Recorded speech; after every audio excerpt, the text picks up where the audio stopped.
Commander Vex watched with growing unease as the human representative approached the center of the diplomatic chamber.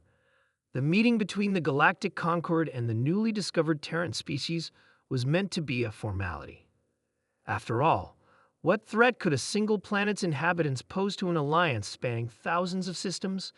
As requested, we will demonstrate our traditional combat methods, announced Captain Thomas, the stocky human delegate. His smile seemed harmless enough, but something in his eyes made Vex's inner membranes flutter. The Grand Arbiter of the Concord nodded. Proceed.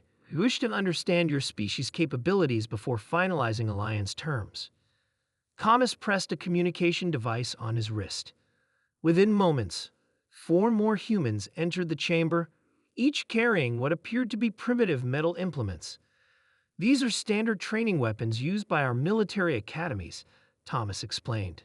Nothing special by our standards. The alien delegates murmured among themselves. Many species in the Concord had evolved beyond physical combat, relying on drone warfare or psychic abilities. The concept of hand-to-hand fighting was considered primitive, a brutal relic of evolutionary history. The first human, a muscular female identified as Lieutenant Reed, stepped forward with a long metal bar. "This is what we call a staff," she said, spinning it with dizzying speed before striking a series of invisible targets with precision that blurred the boundaries between violence and art. The Vraxian delegate, a 6-limbed being known for its warrior culture, leaned forward with interest. Even they, among the most martial of conquered species, seemed impressed by the speed and power on display. Next came a broad-shouldered human named Jackson, wielding 2 curved blades.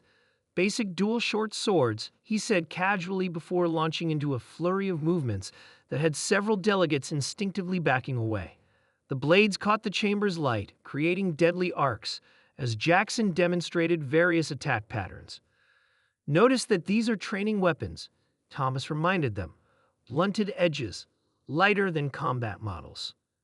The third human demonstrated something called hand-to-hand combat, using no weapons at all.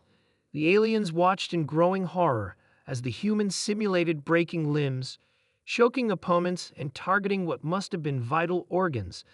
The casual efficiency with which the moves were executed suggested deep evolutionary programming for inflicting maximum damage on other beings. When the fourth human unfolded a composite bow and sent arrows thudding into targets with remarkable accuracy, the Medusan representative actually fled the chamber. "What you must understand," Thomas explained as his team continued their demonstrations, "is that Earth is what you might classify as a death world. Our gravity is higher than galactic standard. Our wildlife is aggressive. Our weather systems can kill within hours. We evolved as persistence predators in an environment that constantly tried to eliminate us."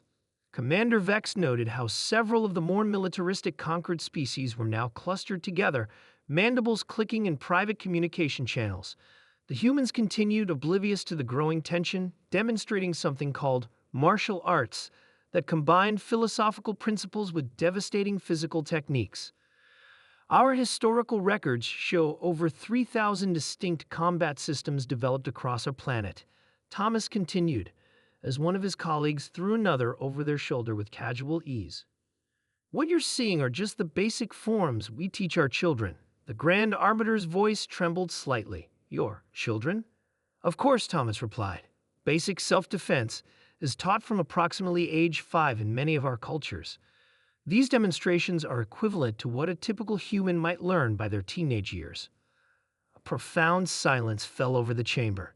The implications were clear. A species that trained its young in combat so thoroughly would produce adults with instinctive fighting abilities that would be near impossible to counter. "You mentioned these are training weapons." The Vraxian representative finally spoke. "What would constitute actual combat equipment?" Thomas smiled. "Well, we haven't used melee weapons in actual warfare for centuries. These are primarily ceremonial or recreational now. Our current military systems are somewhat more advanced." Vex watched as the delegates exchanged alarmed glances. The humans had demonstrated lethal proficiency with archaic weapons they considered recreational. What horrors had they developed when seriously pursuing warfare? The Grand Arbiter cleared its throat. I believe we have seen enough. The Concord will reconsider the proposed alliance terms." Thomas nodded, seemingly unaware of the effect the demonstration had produced. "Of course, we look forward to a mutually beneficial relationship." As the humans packed their training equipment and exited the chamber, Commander Vex approached the Grand Arbiter. "Should we prepare defensive measures?" he whispered. The Arbiter's eyes darted nervously toward the door where the humans had departed. "No, prepare friendship treaties, extensive ones, with very favorable terms." Vex understood immediately. A species that considered such combat basic, whose children learned to fight with deadly precision, was not one the Conquered could afford to antagonize. Perhaps the humans truly did seek peaceful cooperation, but no one in the chamber was willing to discover the alternative. Sometimes in the vast darkness of space, the wisest strategy was to make friends with the monsters.